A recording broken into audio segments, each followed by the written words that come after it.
All right, we're on Uktzim Perek Gimel, Mishnah Gimel, third Mishnah in the third and final chapter of Shas Mishnah. Pretty cool. Says the Mishnah. We're talking about things that are tzrichin machshava and ein tzrichin hechsher, and then we have things that einan tzrichin machshava v'lo hechsher. Because remember, we're talking about things how foods become tameh. And in our last Mishnah, we learned about things that don't require machshava and hechsher, or don't require tzrichin machshava and hechsher, or things that require one and not the other. That really didn't come out well at all. All right, we're on Uktzim Perek Gimel, Mishnah Gimel, third Mishnah, and the third and final chapter of Shas Mishnah. Remember, we're talking about foods and how they become mekabel tuma, and whether they require machshava, intent to make them food, or hechsher. So we're going to learn in our Mishnah the last two categories of tzrichin machshava ve'inam tzrichin hechsher, those that require machshava and don't require hechsher, and then those that don't require machshava, inam tzrichin machshava or hechsher at all. So it says the Mishnah, nivlat behema tme'ah. Behema tme'ah, you have a dead lion, it's a behema tme'ah, and it's a nevela, a behema tme'ah. B'chol makom means whether it's in the shuk or in the kfar, because nobody eats dead lion, or whatever, behema tme'ah. Nobody eats dead, non-kosher animals. And I guess it's talking about in their times, because nowadays a lot of people eat nivelat behema tme'ah. We're going to see that there are some exceptions as well. And nivlat ha'of hatahor bakfarim, the nevela of the dead of tahor, like chicken or turkey or duck or whatever, if they were not slaughtered properly, or nevela, the animal died. So in the kfarim, in the kfar, in the villages, nobody eats them. And you get to the shuk, people eat all kinds of things. But in the kfar, nobody eats them. So therefore, tzrichin machshava, they require machshava.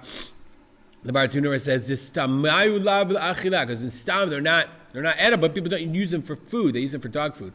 But they don't require hechsher because either they're tameh, okay, but nevelat behema tameh is itself tameh, or nevelat ha'of tahor. Remember, it's very interesting, just to recall, it's mitameh bebei tabliya. If a person eats nevelat of tahor, when he swallows it, when it's in his gullet, he is an avatuma to make begadim and other people to make begadim tameh.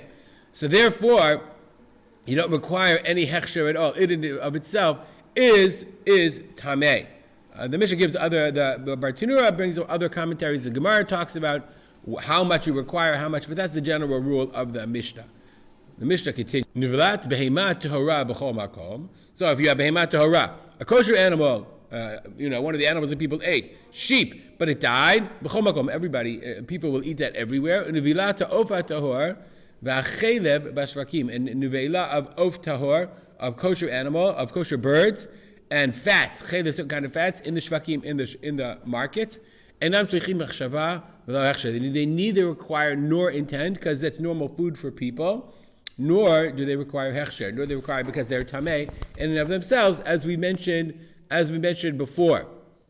Chelev, what kind of fats we're talking about? Really interesting. Why is it only in the shvakim? People eat fats in all different kinds of places. So the Bartenura says chelev is talking about. Let me see if I can find it here. It's talking about chelev may be chelev tameh. What he means is the chelev of a non-kosher animal. Those fats are not always commonly eaten, the lion fat. Okay, Rabbi Shimon says afagamal. It's also true of even the camel, the arnevet, and the rabbit. V'hashafan v'chazir. Shafan is a coney. We all know what that is, or a rock badger. It's like a kind of a rabbit, I guess they would eat it. Shafan and chazir, and obviously the swine. All those, Rabbi Shimon says, all those are animals that are edible, and therefore the Bartenura says, einam tzrichim machshava b'shvakim. In the markets, they don't require machshava. De'ikar rov am. There's a lot of people, ba'ikar de'achle lehu, and some people eat them. And the Tanakama says, nivelat behema tameya b'chol makom. The Tanakama says these aren't. He doesn't exclude these. Okay, he says neveilat behema tmeya in every place. Okay, they require machshava. Rabbi Shimon says no. These specific ones, they don't require machshava because people eat them anyway. Nowadays, definitely pig meat. Pig and rabbit for sure. But camels, I guess it depends on where in the world you really live. We'll stop here. Dedicate our learning to Rabbi, my father, Rav Simcha ben Yitzchak Kalman. Make it a great day.